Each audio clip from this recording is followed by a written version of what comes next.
Welcome to the Gastonia Fire Marshal's Office Fire Operational Permit City View instructional video. If you're watching this video, your business has had a fire inspection by one of the fire inspectors with the Gastonia Fire Department, and they sent you something that looks like this. It's a Gastonia Fire Department Fire Marshal's Office Operational Permit application. This is mandated by the North Carolina Fire Prevention Code, and it basically states that if you have one of these that are listed on this screen, that it requires a permit. So the fire inspector had went, visualized and saw that you had this. They filled this out and then they emailed it to you. And so you were then instructed on the second page to go to City View if you wanted to pay this permit online. So we're going to go to the portal page, which is on the second page. The URL is on the second page of that application, as I just mentioned. So please note that first, before you do anything, you're going to have to register for an account. Register, you'll put in your email address, you'll pick a password, you'll give out some information, and then once your account is approved, then you can log back in and you start on the portal page. So we're going to apply for a fire permit.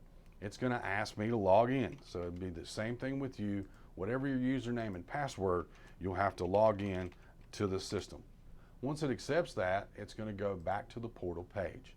So now we're going to fill out our permit, apply for a fire permit. We go to the second page. It's got a name. It's got all the steps that need to be done. So this is the first step.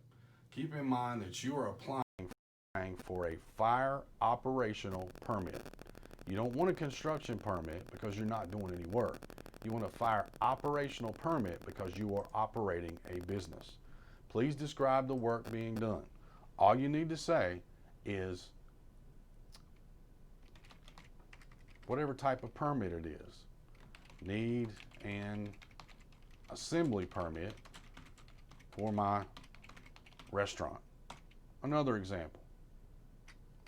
Need a cutting and welding permit for my business.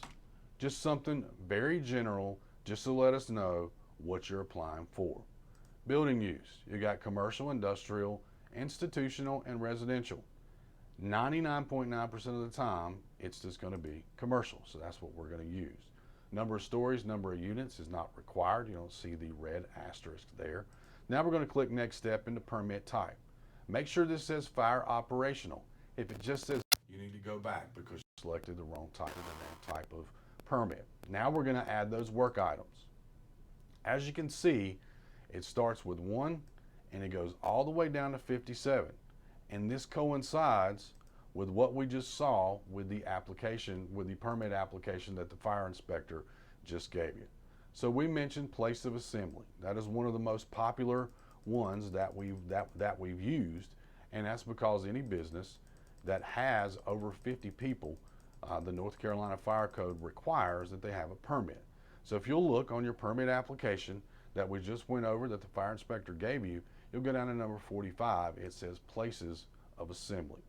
Sometimes you're going to have 2, 3, 4, and the highest I've ever seen is a place that had 7 different permits. So whichever permit that you have on your permit application, that's what you need to put on this. You need to check this box. I'm going to add one more just as an example. I'm going to also add high-piled storage. So as you can see, you can select multiple ones. There's high-piled storage, places of assembly. Once you've selected what you need, go down to next step and select description of work. This is extremely important.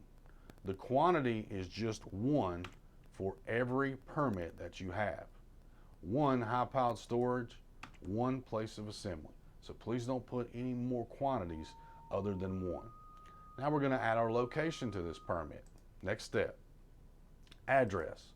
I'm going to put in just a generic address where you can see 123 AJ Wesley Avenue, the location you have selected. Once that's right, go down to next step and click contacts. It's going to automatically add that property owner and this applicant, which is me. You should see that. Now we're going to next step, upload files. For fire operational permits, you're not uploading any files, so you can skip this step completely. Review and submit. come down to the bottom and you're going to see your permit.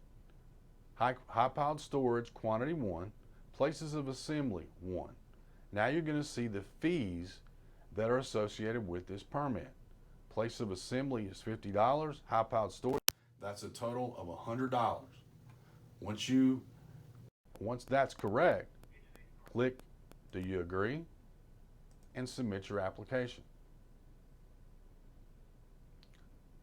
So to pay for your application, now your application's been submitted to my office. To pay, right up here is a little button called My Shopping Cart. You will see your permit here. All you have to do is select this to make payment and fill this information out. First name, middle name, last name, zip code. We accept Visa, MasterCard, and Discover. We also accept Visa and debit for debit cards and e-checks. Once you fill that out, you hit continue, and that will take care of your payment. Once that is submitted to my office, we will review it, and then you'll get a note letting you know that it's been approved. You can then log back into the portal, view your permit, print it out, and display business. If you have any questions, you can absolutely let us know. Here at the Fire Marshal's office, we're here to help you. 704-866-6807. Thank you for viewing this video.